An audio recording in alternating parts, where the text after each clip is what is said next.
తూర్పుగోదావరి జిల్లా రాజమండ్రిలో గోదావరి పుష్కరాలు కాలుష్యంపై డిప్యూటీ సీఎం పవన్ అధ్యయనం చేస్తారని ఎమ్మెల్సీ సోము వీర్రాజు అన్నారు. పుష్కరాల ఏర్పాట్లకు బ్లూ ప్రింట్ సిద్ధంగా ఉందని, అయితే నిధులు వస్తే పనులు ప్రారంభించవచ్చని తెలిపారు. కాలుష్యరహిత నీటిలో భక్తులు పుణ్యస్నానం చేయాలనేదే పవన్ ఆశయమని చెప్పారు. నెల రోజుల్లో పూర్తి కార్యాచరణ సిద్ధం చేయాలని పవన్ చెప్పారంటున్న ఎమ్మెల్సీ సోము వీర్రాజుతో మా correspondent Sriramamurthy face to face. AP deputy CM Pawan Kalyan 2 రోజుల పాటు రాజమండ్రిలో పర్యటించి గోదావరి పుష్కరాలకి మొత్తం అధికార యంత్రాంగాన్ని సమాయత్తం చేశారు. ఇక్కడ గోదావరి నది కాలుష్యం నివారణ అలాగే పుష్కర ఏర్పాట్ల మీద కూడా ఆయన సమగ్రంగా ఇక్కడ విశ్లేషించి సమీక్షించారు. దీని మీద సమావేశంలో పాల్గొన్న బీజేపీ ఎమ్మెల్సీ సోము వీర్రాజు గారు సీనియర్ నాయకులు మనతో ఉన్నారు. ఆ సమావేశంలో అనేక అంశాలు ప్రస్తావనకు వచ్చాయి. దీని మీద గోదావరి పుష్కరాలు ఏ విధంగా ముందుకు వెళ్తాయి, నది కాలుష్యం మీద కూడా ఏ విధంగా రెస్పాండ్ అవుతుంది, ముందు కార్యాచరణ ఎలా ఉంటుందో అది తెలుసుకుందాం. చెప్పండి, నిన్న జరిగిన డిప్యూటీ సీఎం గారు రివ్యూ మీటింగ్ గోదావరి పుష్కరాలు అలాగే నదీ కాలుష్యం వీటి మీద చాలా విస్తృతంగా ఆయన సమీక్షించారు. ఇప్పుడు వీటికి ఎలాంటి కార్యాచరణ ఉండబోతుంది అనుకుంటారు, నిన్న ఎలాంటి నిర్ణయాలకు ఆయన ముందుకు ప్రధానంగా ఉప ముఖ్యమంత్రి గారు పవన్ కళ్యాణ్ గారు 2 శాఖల ఇన్ఛార్జ్ వారు. దాంట్లో ప్రధానమైంది పర్యావరణం. ఈ పర్యావరణంలో వారు మనసులో ఉన్నటువంటి ప్రధానమైనటువంటి అంశం గోదావరిలో స్నానం చేసిన వాళ్ళకి ఏ విధమైన కాలుష్యం లేని నీటిలో మనం స్నానం చేయించాలి. ఆయన మైండ్లో ఆ లక్ష్యం ఉంది. ఆ లక్ష్యంతో ఈ 2 రోజులు వారి పర్యటన కొనసాగింది. అలానే వారి పంచాయతీ మంత్రిగా ప్రధానంగా ఎన్ని గ్రామాలు దీంట్లో ఉన్నాయి అంటే ఆయన రోజు ఇందులో ప్రధానమైంది. పుష్కరాల్లో 280 గ్రామాల పంచాయతీలు ఈ పుష్కరాలకు సంబంధించి కార్యక్రమంలో ఉంది. కాబట్టి మంచినీటిలో స్నానం చేయించాలి గోదావరిలో. అలానే 280 గ్రామాల్లో శానిటేషన్ కావచ్చు.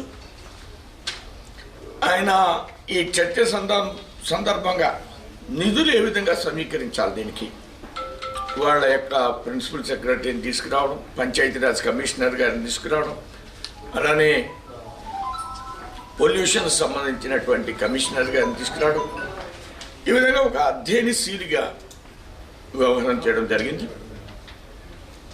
ఆయన యొక్క శాఖలో పొల్యూషన్కు సంబంధించిన నిధులు, ఆయన శాఖలో పంచాయతీరాజులో ఉన్నటువంటి 2-3 కేంద్ర ప్రభుత్వ పథకాలతో ఉన్న నిధుల్ని ఎన్ఆర్ఈజీఎస్ కావచ్చు, పూర్వోదయ్ కావచ్చు, సాక్షి కావచ్చు, ఈ పథకాలను ఇందులో ఎలా ఇన్వాల్వ్ చేయాలి, ఇలాంటి విషయాల్ని లోతుగా వారు అధ్యయనం చేసి పుష్కరాల్లో డిప్యూటీ సీఎం గారి యొక్క పాత్ర ప్రాధాన్యత సంతరించుకుందని నేను భావిస్తున్నాను.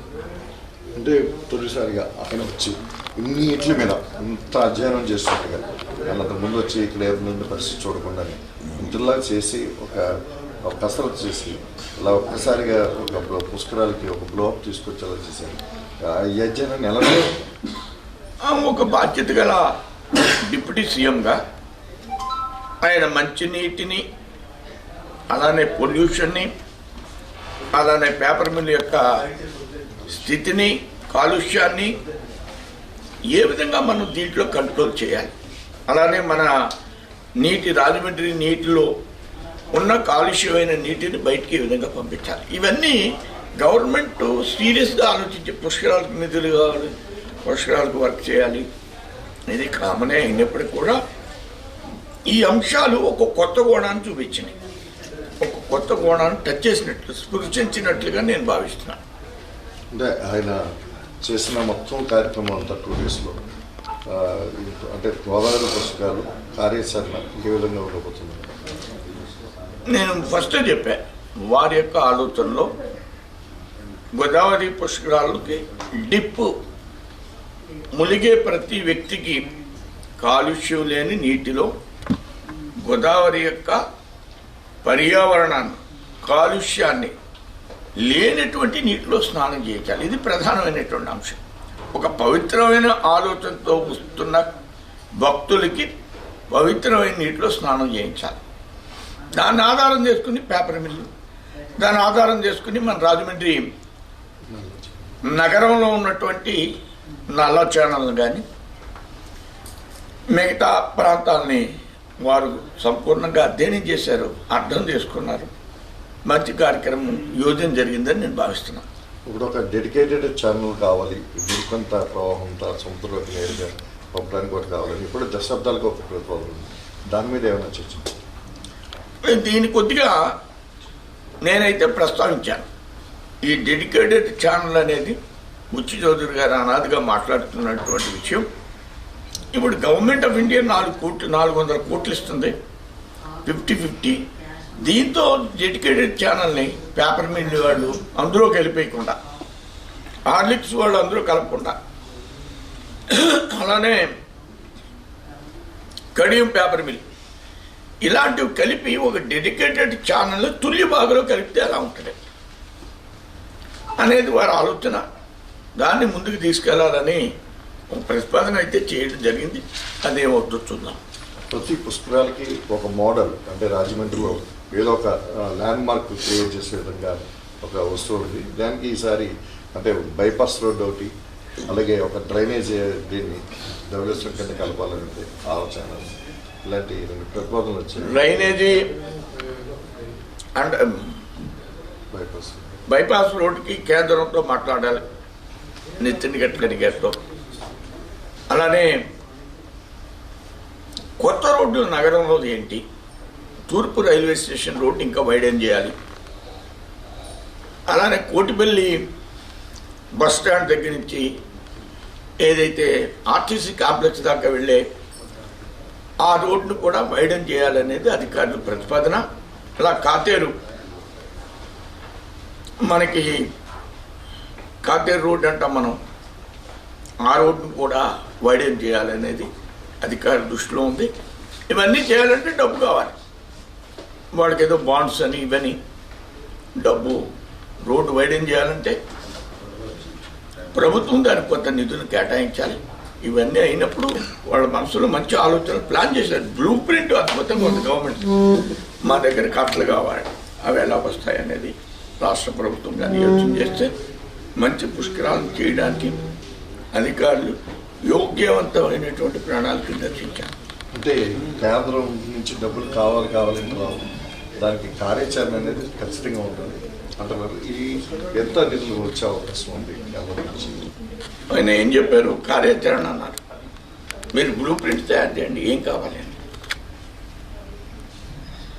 దేనికన్నా టూరిజం, దాని వైపు నుంచి కల్చరల్ అఫైర్స్ మినిస్టర్, టూరిజం కలిసి ఉంటారు.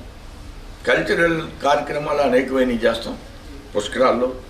దానికి సంబంధించి ఒక ప్రతిపాదన ఏదైనా తయారు చేస్తారా?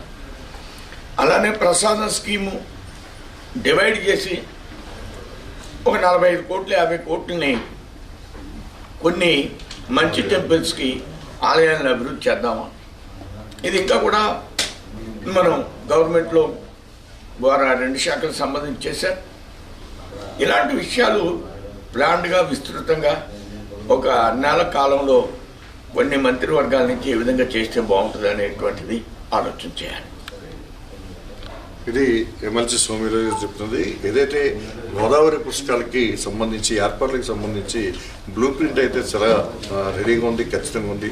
అయితే నిధులు కేటాయించాల్సిన ఉంది. ఆ నిధులు కేంద్రం నుంచి ఏదైతే పర్యావరణ శాఖ నుంచి కావచ్చు, లేకపోతే టూరిజం కావచ్చు, సాంస్కృతికం కావచ్చు, ప్రసాదం స్కీమ్, ఇట్లాగా అనేక రకాల స్కీమ్ నుంచి కూడా నిధులు వచ్చే అవకాశం ఉంది. అన్నింటి మీద కూడా డిప్యూటీ సీఎం పవన్ కళ్యాణ్ చాలా అధ్యయనం చేసి చాలా పుష్కరాలకి సమీక్ష చేయడం అనేది చాలా స్వాగతించదగ్గ విషయం. చాలా ఆనందంగా మాకు ఉందని చెప్పేసి కూడా సోమిరాజు గారు చెప్తున్నారు. అయితే ఈ అన్నింటికి కూడా ఒక డెడికేటెడ్ ఛానల్ ఒకటి, మురుకు నీరు పారిశ్రామిక నుంచి వచ్చేది, టౌన్ నుంచి వచ్చే మురుకు నీరు అంతా కూడా తుల్లిపల్లి రైల్లో కలిసేలాగా ఒక డెడికేటెడ్ ఛానల్ విషయం కూడా చర్చకు వచ్చింది అని చెప్పారు.